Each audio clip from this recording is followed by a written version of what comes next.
Tombo ati kelima perkorone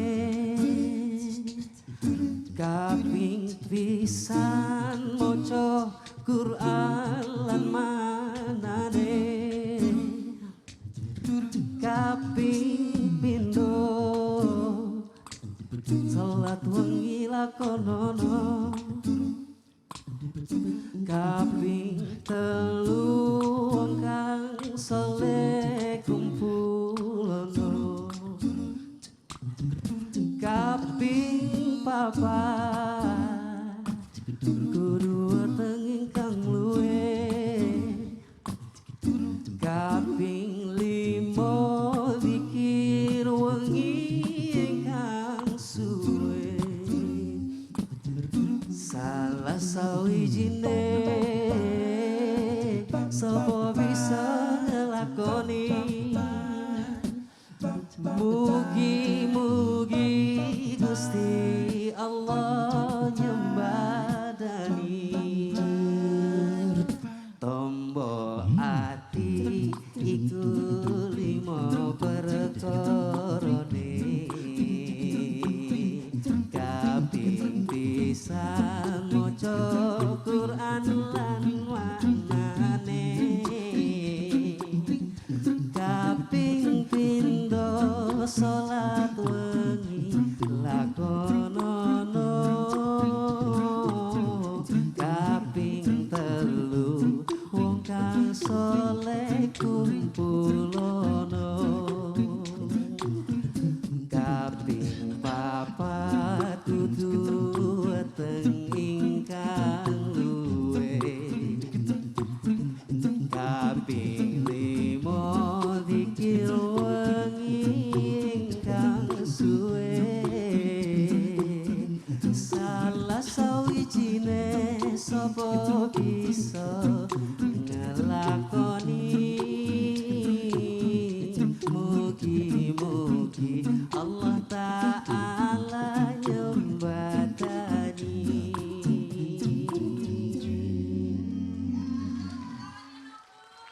Terima kasih banyak Voka Farabi atas penampilannya lagu Tombo Ati. Silakan duduk kembali, Masya Allah.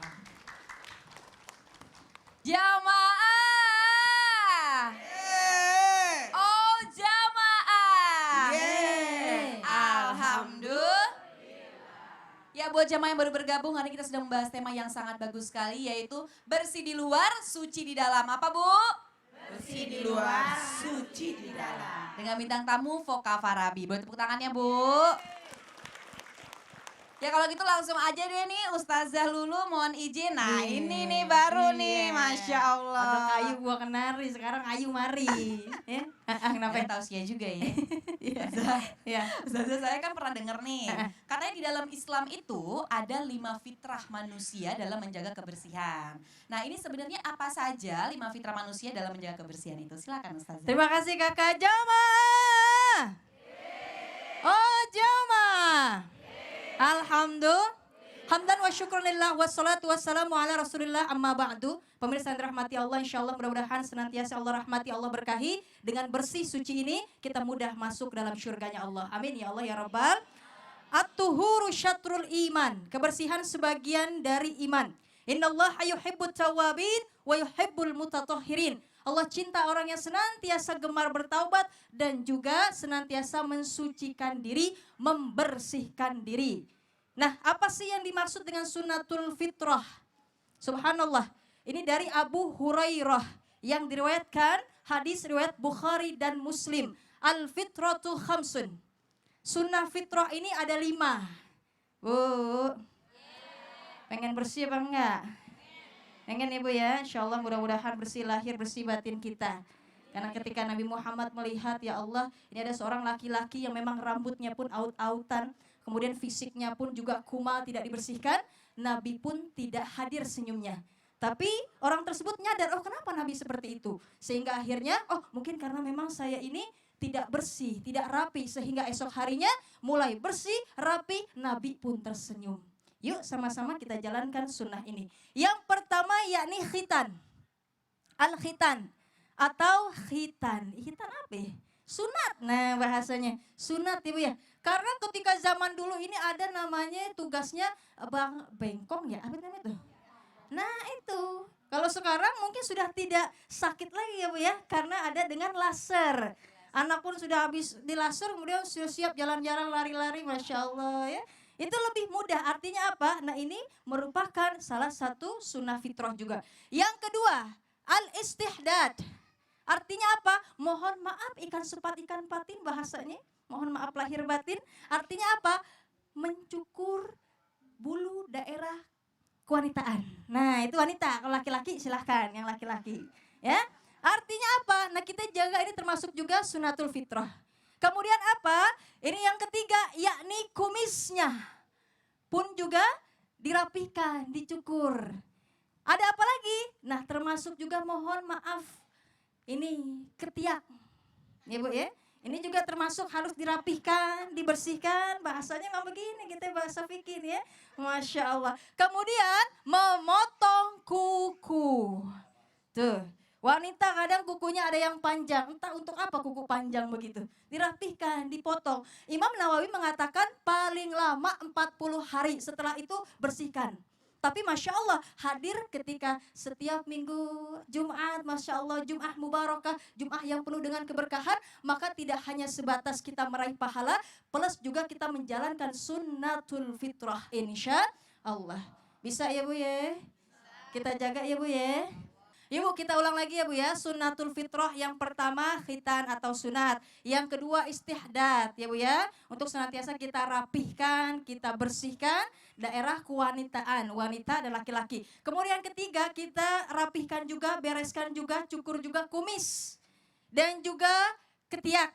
Dan yang terakhir kuku kita potong. Insya Allah mudah-mudahan senantiasa Allah mudahkan kita untuk menuju surganya Allah dengan kebersihan, dengan kerapihan, dan insya Allah mudah-mudahan mudah masuk dalam surganya Allah. Amin ya Allah ya Rabbal. Ini merupakan sunnah fitrah. Rasulullah bersabda, man ahya sunnati faqad ahabbani wa man ahabbani kanal ma'i fil jannah. Siapa yang menghidupkan sunnahku, maka bersamaku di surganya Allah. Berarti cinta kepada Nabi Muhammad SAW. Amin ya Allah ya Rabbal alamin. Kemudian lebih mudahnya setiap Jumat kita lihat anak-anak kita. Dulu waktu kita sekolah saya saja Bu ya, ketika zamannya SD madrasah, baris lihatin kukunya. Sekarang ada nggak kayak begitu tuh? Jangan-jangan ibunya juga Masya Allah udah mana kutek, merah, kuning, hijau di langit yang biru, pelangi. Ya Bu ya, hati-hati itu pun juga kita harus jaga kira-kira masuk tidak air wudhu. Khawatir nanti tidak sah wudhu kita. Na'udzubillah min dzalik. Ikan lohan punya peberkah. Mudah-mudahan hidup kita berkah. Masya Allah, amin amin ya Duduk, Rabbal alamin. Mau kemana? Sini dulu. Mau kemana? Ya, ini kita saatnya menjawab pertanyaan dari sosial media. Ini mohon izin kepada Ustadz Maulana juga. Ustadz Syam silakan.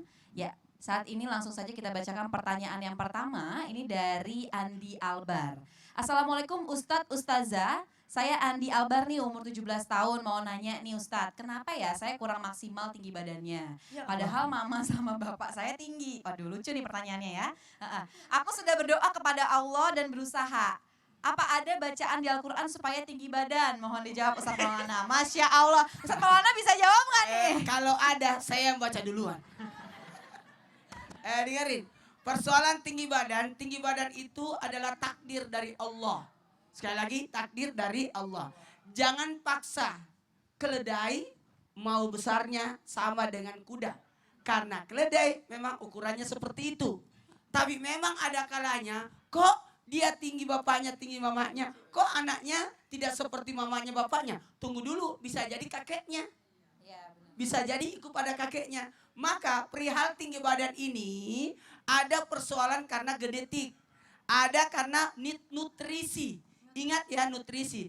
Anak yang nutrisinya beda, saya yakin kira-kira Ustaz Sam, saya lihat tadi yang Ustaz Sam besar-besar. Ustaz Syam nutrisinya bagus loh. Mungkin waktu anak pertama masih beginilah. Percobaan ya Ustadz ya. Yang kedua sudah.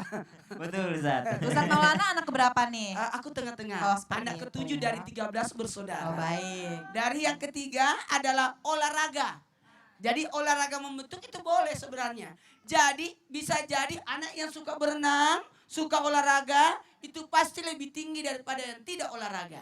dan asupan gizi dan susu dan sebagainya. Mohon izin, mohon maaf. Kalau berbicara doa, ada nggak doanya? Yakni senantiasa mengamalkan sunnah Rasulullah. Gitu. Amin. Ya lebih banyak bersyukur ya Tapi Ustaz masih ya. 17 tahun, masih bisa. Masih bisa sampai Bisa, 21 ya. Kecuali kalau Jangan sudah berhenti berdoa gitu. 20 sampai 25. Oh, iya. Kalau saya sudah 45. Masih syukuri. bisa nggak tuh? Mungkin bisa pakai teknik Baik. baju, Ah. pakai garis-garis gini. Ya, jangan garis-garis Jadi gini. penampilannya diubah Penampilannya ya Ustaz diperbaiki. Maulana ya. Akhlaknya Masya Allah. diperbaiki. Saya rasa Luar itu. biasa. Ya langsung aja deh pertanyaan kedua ini dari @official Stefani. Assalamualaikum Ustadz dan Ustazah, bagaimana saat sholat baca surat pendek di tengah-tengah ayat terus lupa? Nah, apakah itu sah? Apa harus diulang lagi? Mohon jawabannya. Ya, mohon izin Ustadz Syam silakan. Yang dimaksud adalah surah setelah surah Al-Fatihah. Kalau Al-Fatihahnya lupa maka tidak sah karena itu adalah rukun. Tapi kalau surah pendeknya lupa maka langsung Allahu Akbar. Langsung ruku karena itu sudah sah sholatnya. Misalnya ghairil maghdubi alaihim waladdallin. Amin. Bismillahirrahmanirrahim. Wal 'asr. Tiba-tiba lupa. Apa boleh ruku? Boleh. Langsung ruku. Masya Allah. Kemudian untuk para makmum, ketika imam lupa, kalau imam lupa dan imam tidak berhenti, jangan ditegur. Kalau pada surah bacaannya. Misalnya imamnya salah-salah. Qul ya ayyuhal kafirun, la a'budu ma ta'budun, wa la antum 'abiduna ma a'budu, wa la ana 'abidun ma 'abadtum, wa la antum 'abiduna ma a'budu, wa la ana 'abidun ma 'abadtum. Bolak-balik, tapi imam tidak berhenti membacanya, tidak berhenti mengucapkan, jangan ditegur. Sampai imam mengucapkan, wa la antum 'abiduna ma a'budu. Langsung sambung di belakang. Lakum dinukum. Itu adab menegur imam yang salah. Jangan pernah menegur imam kalau masih membaca ayatnya. Lihat kalau lagi baca terus ditegur kayak orang bertengkar. Iya nanti kayak Masya Allah. yang satu merasa benar, yang belakang juga merasa benar gitu, bahaya. Masya Allah ada jadinya. adabnya ya Iya, Ustadz ya. betul. Luar biasa. Terima kasih banyak Ustadz Syam. Sama-sama. Ya. Pertanyaan ketiga langsung ini dari @laili_hidayati13. Assalamualaikum Ustadz Ustazah. Saya mau bertanya, kemarin saya di perjalanan terjadi macet total. Nah ini ada orang yang jualan keliling nih Ustadz. Saya terlihat kasihan sama orang tersebut. Dan akhirnya saya beli jajan tersebut dan setelah saya mau bayar, sopirnya langsung jalan dan saya belum bayar jajanan tersebut. Terus tadi uang yang belum saya bayar itu saya sumbangin ke kotak kamar mandi. Pertanyaannya adalah jajan tersebut apakah jadi haram nih dimakan sama saya Ustadz? Dan uang saya disumbangkan itu keterima nggak ya tadi? Mohon penjelasannya Ustazah Lulu silakan. Iya Masya Allah, bismillah itu enak banget kayak makannya ya. Ya Allah, walaupun belum dibayar. Waspada, yang pertama ini merupakan amanah karena memang jelas sekali bahwa ketika kita membeli maka ada barangnya. Ini sudah diambil barangnya tapi tidak menyerahkan uangnya. Kemudian yang kedua, ini kata Imam Abu Hanifah mengatakan kalaupun prosesnya sudah sesuai kita jalani, jangan lupa Bunda datang lagi ke tempat tersebut, kita cari atau mungkin ada yang memang kenal atau mungkin kepada ahli warisnya untuk bisa membayar. Ini urusannya bisa panjang Bunda. Kalaupun memang tidak ketemu, Imam Abu Hanifah menjelaskan disedekahkan. Ya, disedekahkan, insya Allah mudah-mudahan atas nama orang tersebut, insya Allah mudah-mudahan senantiasa Allah berikan pahala dan kita pun juga sudah selesai karena tidak ketemu orangnya. Insya Allah mudah-mudahan berkah. Ya, amin amin ya rabbal alamin. Ya jamaah, ini makin seru sekali pembahasan kita hari ini. Terima kasih untuk guru-guru kita yang sudah menjawab pertanyaan sosial media. Jamaah jangan kemana-mana, tetap di Islam itu indah. Jamaah. Yeay. Oh jamaah. Yeay. Alhamdulillah. Alhamdulillah.